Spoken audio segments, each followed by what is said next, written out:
आनंद आने लगा, बड़ी खुशी मिलने लगी। घर में भी भक्ति भाव था, पवित्र गीता को पढ़ा जाता था कंटिन्यू, और सभी धर्मों के लोग हम एक साथ रहते थे। श्री गुरु नानक देव जी की जन्म साखी ऐसा हमने अपने घर में वो देखा। तो वो माहौल ही एक ऐसा था कि बहुत ही सभी धर्मों का साझा माहौल था। तो उस भक्ति में हम आगे बढ़ते गए। तो हमारी दूसरी रुचि थी गेम्स, हम 30 नेशनल गेम खेले हुए हैं। तीसरी थी एग्रीकल्चर। तो ये 3 रुचि हमारी बहुत ही, एग्रीकल्चर में आज भी हम लाइक ए साइंटिस्ट हैं।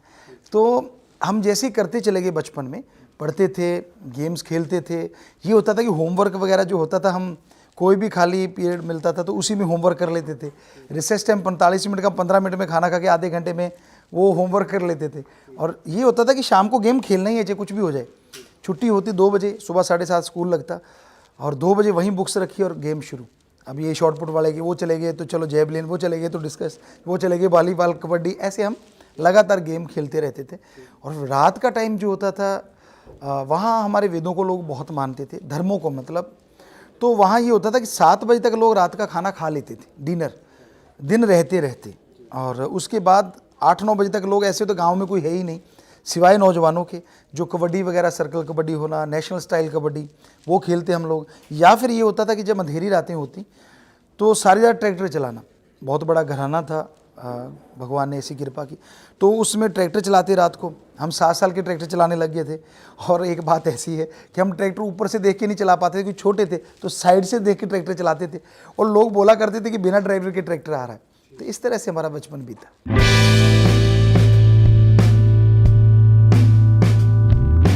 जब सत्संग की ये 90 शायद 8 में आया होगा सॉन्ग, हमें ख्याल में नहीं, लेकिन हमने ये सोचा कि यूथ जो है, नौजवान, वो सिर्फ भाषण से काबू नहीं आएगा, बुराइयां नहीं छोड़ेगा, तो क्यों ना गाना शुरू करें। शुरू में क्लासिकल गाया, यूथ भाग गया, काफ़ी बैठा। लेकिन जब हम अभी राग अलाप रहे होते थे तब तक निकल गया, तो हमने कहा ये तो गड़बड़ हो गई। तो फिर जैज़, हिप हॉप, रैप ये गाना शुरू किया। गाते हम अल्लाह राम के शब्द हैं, सर्वधर्म के। जैसे ये गाना शुरू किया तो यूथ नाचने लगा और मस्ती मनाने लगा, और जो हमने सोचा था वो होने लगा। फ्रंट लाइन में कुछ यूथ रहता है जब हम गाते हैं। हमने 130 नाइट की हैं, यानी 130 कंसर्ट किए, जिसमें 4-4 लाख यूथ आके बैठता। और जो फ्रंट लाइन में बैठते हैं वो नहीं दिखे हमें एक बार। तो हमने उनसे पूछा आप कहाँ थे? कह रहे गुरुजी वो अरे वो क्या, मैं फिल्म देखने गया था। 15 से 18 साल के यूथ थे, 4-5 लोग। तो हमने कहा फिर डर क्यों रहे हो? कहते गुरुजी आप मम्मी पापा को बताए, वो लड़ेंगे हमें। हमने कहा क्यों? कहते मम्मी पापा कहते फिल्म गंदी होती है। तो अचानक क्लिक हुआ, अगर ये गंदी होती है क्यों ना कुछ ऐसा अच्छा लाया जाए। माँ बाप की बेटा जा फिल्म देखा, तो हमें लगता है वो प्रेरणा बनी। ईश्वर ने शायद, वो अल्लाह राम ने वो ख्याल दिया, तब हम फिल्मों में आ गए।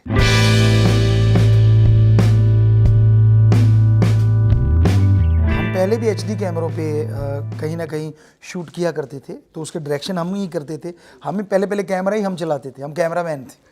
उसको कैमरा चला के सीखी नहीं, कैमरामैन उनको बताया कि ऐसे फ्रेम लेना है, आपने ऐसी लाइट में लेना है, बैक लाइट हो तो आपने क्या फ्रेमिंग करनी है, कैसे करनी है, तो उनको बताया सारा। तो ये बच्चे वहाँ के सीख गए, फिर डायरेक्शन किया, हर चीज़ उनको बताते कि ऐसे ऐसे कैमरा लगाना है। फिर एडिटिंग की, फिर अपनी बेटी को सिखाया एडिटिंग करना। तो फिर जब फिल्मों की बात आई, उस बच्चों ने ऐसे बोला तो हमें बड़ा ईजी लगा हर काम कर। हालांकि MSG 1 से हम ये 30 काम करते आ रहे हैं, लेकिन इसमें बेटी डायरेक्टर तो कहती मैं तो वो लिखूंगी ये चीज़ कि आप जो करते हो वो बताते क्यों नहीं लोगों को। तो वो बेटी डायरेक्शन कर रही है, तो इसलिए फिर वो चीज़ें लोगों के सामने आ रही हैं।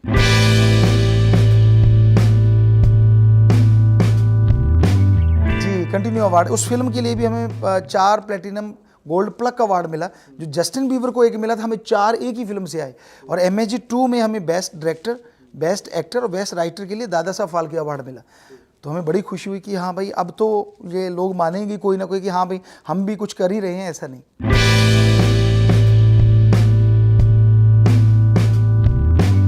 ऋतिक हमसे यहाँ इसी होटल में मिले थे, हाथ मिलाया, बात की, बेटियां भी साथ थी। तो वो हमें ऐसे पहले ध्यान से देखे, कहता गुरुजी आप जो सीन में दिखते हैं उससे ज़्यादा वो हैं। तो हमने कहा बेटा ऐसे ही हैं जैसे आपको दिख रहे हैं, हमने इसमें तो कुछ VFX नहीं किया। हंसने लगे। तो फिर हमने उसको कहा कि बेटा अच्छा है, आपने बहुत मेहनत की अपने लिए, और अगर आपको कभी फिल्म मिले तो, अगर कंपनी ऐसा चाहे। कहता गुरुजी मैं आपके साथ काम करने को तैयार हूँ, खुश हूँ। तो बस इतनी सी बात हुई ना, उनको बोला कि किसी में ले रहे हैं। आज हमें यहाँ सुनने में आया कि आप उनको तीसरी में क्यों नहीं लिया, तो ऐसा कोई वायदा नहीं लिया उनसे हमने। हाँ, उन्होंने बोला कि आपके साथ काम करूँगा। ऐसे कई एक्टर यहाँ आए थे, अनिल जी भी आए थे, काफ़ी लोग आए थे, अब नाम ख्याल से निकल रहा है, तो वो सभी ने बोला था कि गुरुजी हाँ,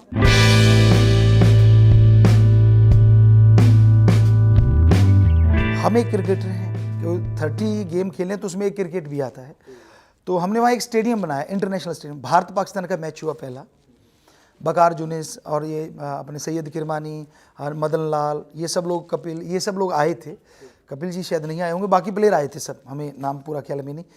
तो एक बुज़ुर्ग जो प्लेयर थे उनका पहला मैच करवाया था हमने, तो उन्होंने हमसे गुरुमंत्र लिया।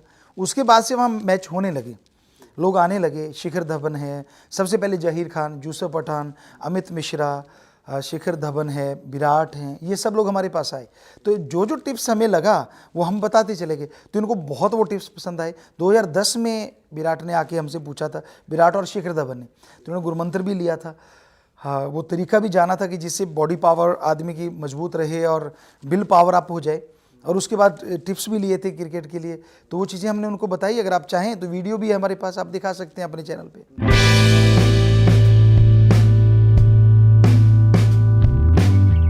नहीं, आप जो दिल करे पूछिए, फकीर बुरा मान गया तो फिर बात ही क्या है। नहीं, जो मर्जी आपका दिल करे, पर हमें ये जरूर है कि आप देना जरूर ये चीज़ क्योंकि लोग पूछ के तो हमसे साल हो गया, 2 साल, जो अमल 6 महीने हो गए उनका, 6 महीने में पता नहीं शायद 100 बार पूछा है, पर दिया किसी एक आध नहीं। तो हम चाहते हैं कि आप देना जरूर। हाँ, कीकू शारदा ने जब ये किया, हम लोग ऑनलाइन गुरुकुल की शूटिंग में बिजी थे। वो एक बहुत बड़े हॉल में हो रहा है, जो सरसा में हॉल है, BFX हॉल, जो शायद इंडिया में नहीं है इतना बड़ा, 150 फीट बाई 90 फीट और 30 फुट ऊंचा है। शूटिंग हो रही थी, तो हमें शाम को किसी ने बोला, गुरुजी ऐसे ऐसे इंसिडेंट हुआ है, और उन्होंने सॉरी फील की है, पर उनको पुलिस से उठा लाई है ऐसा कुछ। तो हमने ट्वीट किया, आप चेक कर सकते हैं, ट्वीट किया कि भाई जब वो सॉरी कह रहे हैं तो आप क्यों उसके पीछे पड़े, क्योंकि ये किसी सत्संगी ने किया, हमारे शिष्य ने। हमने FIR, हमें तो पता ही नहीं था। फिर हमने कहा ऐसी बात क्या है, पता तो करो। तो वो वीडियो ले आए, कहते गुरुजी आपकी नकल की, इसका हमें नहीं है कि उन्होंने आप जैसी आवाज़ निकाली या ऐसा वेशभूषा, इसका इतराज किसी को नहीं है, पर उन्होंने एक एक्ट किया, और वो एक्ट था कि वो लोगों को शराब की बोतलें बांट रहे हैं हमारे वेशभूषा में, और वो एक्ट था कि वो लड़कियों के गले में हार डाल रहे हैं, जैसे मैरिज करा रहे हो या कुछ ऐसा, कुछ कि जब फिर ऐसा डाल रहे हैं। और इसके करेक्टर हमारा इसके उल्ट है। हमने 6 करोड़ की शराब छुड़वाई है, हमने वैश्यों को बेटी बना के 20 की शादी करवाई है। इस बात पे लोगों का इतराज था, ना कि उसकी एक्टिंग पे या उसकी इस बात से। तो वो असली मुद्दा किसी ने बताया ही नहीं किसी को, और हमें लगता है आप जरूर बताएंगे अगर आप पूछ रहे हैं।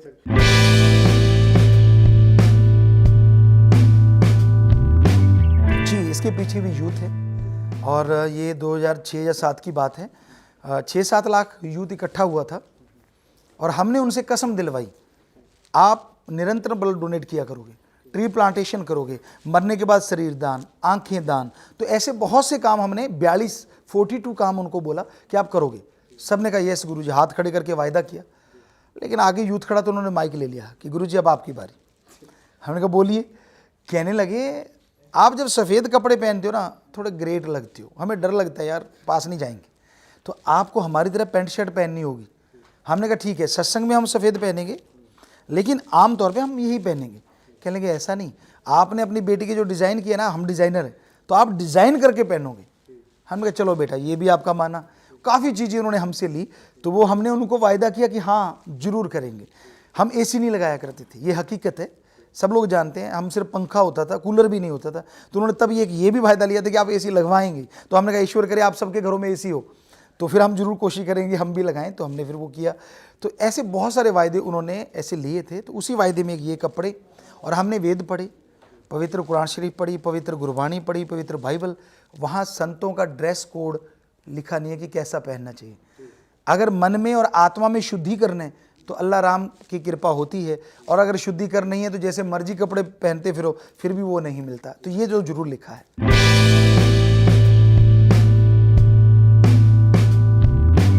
पहले एज ए गुरु आए थे और इसमें एज ए करेक्टर आए हैं। ये स्टोरी बनी आज की यूथ को देख के, क्योंकि हमने देखा कि बहुत सारा बलात्कार हो रहे हैं, बुरे का लूटमार चल रही है। तो हमने सभी धर्म जो आपको बोला भी पवित्र ग्रंथ, उनमें ऐसा कुछ नहीं पढ़ा। उसमें तो लिखा है यूथ एक योद्धा होता है, माता बहनों की इज्जत बचाता है।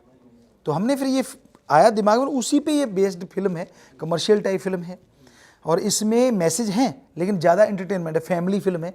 इसमें हमने जो सबसे बड़ा मैसेज है वो यही है कि अगर आप नौजवान हो, अगर आप मर्द हो, तो माता बहनों की इज्जत बचाओ, तो मर्दानगी है, इज्जत लूटना तो कायरता है, राक्षसीपन है, ये काम ना किया करो। तो कुछ एक मैसेज हैं, लेकिन इसमें बहुत सारे स्टंट हैं जो हमने डिज़ाइन किए, हमने खुद किए हैं, और हमें लगता है ये बच्चों को बहुत पसंद आएगा।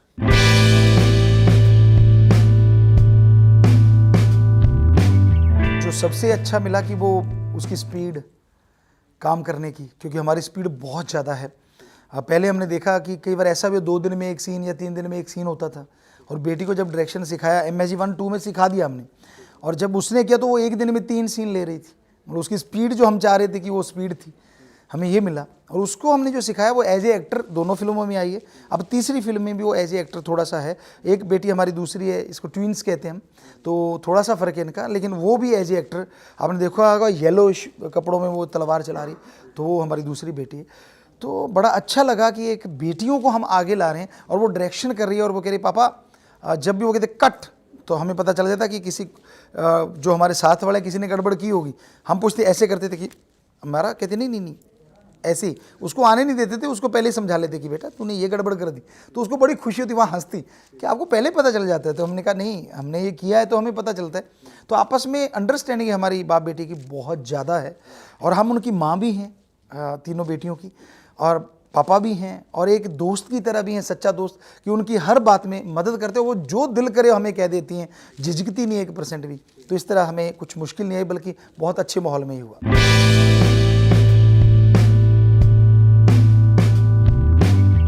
जी, हीरोइन एक जो हमने ली है, उसी से मुश्किल था काम करवाना, क्योंकि बाकी काम सब लोग कर लेते हैं, पर एज ए वाइफ वो इसमें आ रही है। योद्धा हैं हम, तो उसके 2 बच्चे भी हैं, तो उसे काम करवाना थोड़ा मुश्किल था, क्योंकि जब भी वो काम करने आती तो उसको ये था कि गुरुजी तो इतने अवार्ड मिल चुके हैं, फिल्में भी इतने मिल गए, थोड़ा सा वो।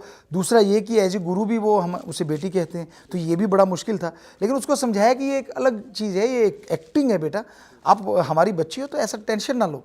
तो वो फर्स्ट टाइम काम कर रही थी, लेकिन हमने और हमारी बेटी ने, जो डायरेक्टर कर रही है, दोनों ने मिलके काम लिया। लेकिन वही एक ऐसा पार्ट था जिसमें थोड़ी मुश्किल आती है, अदरवाइज नहीं।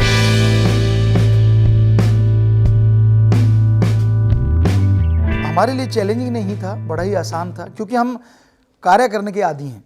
कई बार बेटियां कहेंगी पापा, बेटा भी कहेगा पापा आप छुट्टी कर लो ना एक दिन, तो एक दिन छुट्टी कर लो।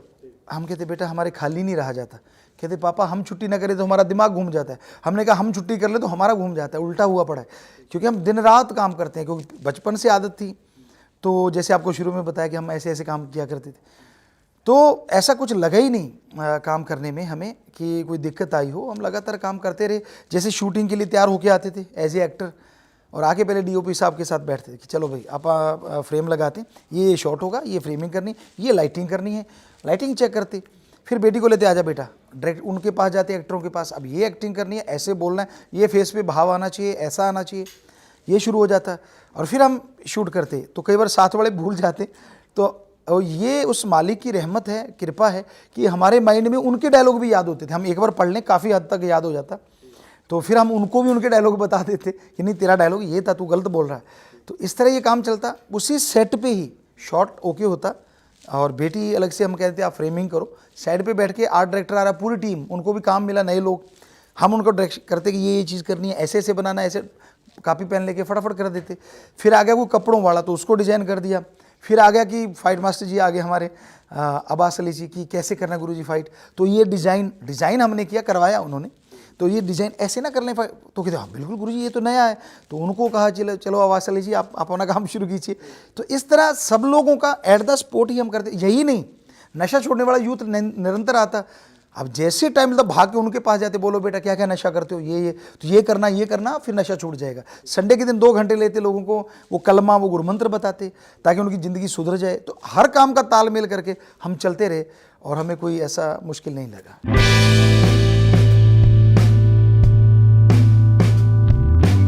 इसके लिए यूथ के लिए मैसेज है कि अगर आप यूथ, नौजवान मर्द हैं, तो माता बहनों की इज्जत बचाइए, लूटिए मत, वो तो कायरता है।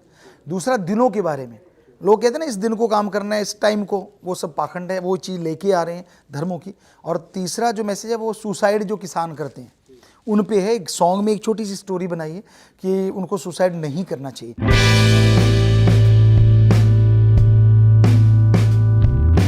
आने वाली जो फिल्म है वो कौन सी होगी पता नहीं, पर चौथी फिल्म हमने एक जो बना के तैयार कर रखी है, ऑनलाइन गुरुकुल, जिसकी डबिंग हो गई है, शूटिंग हो गई, तो वो हमारे धर्मों पे, वेदों पे, सभी धर्मों पे वो एक मूवी है जो बहुत हाईटेक है। जो अवतार मूवी आई थी उसका जिसने BFX, या लॉर्ड्स ऑफ रिंग या स्पाइडरमैन 2 उसके जिसने BFX किया था, उस सज्जन ने कहा इन तीनों को एक बकेट में डालूं तो जाके ऑनलाइन गुरुकुल, यानी इतना बड़ा BFX है, इसलिए उस पर टाइम लगेगा। कौन से नंबर पे आएगी ये पता नहीं, लेकिन वो बन के हमारी तरफ से डबिंग सब कुछ होके तैयार है।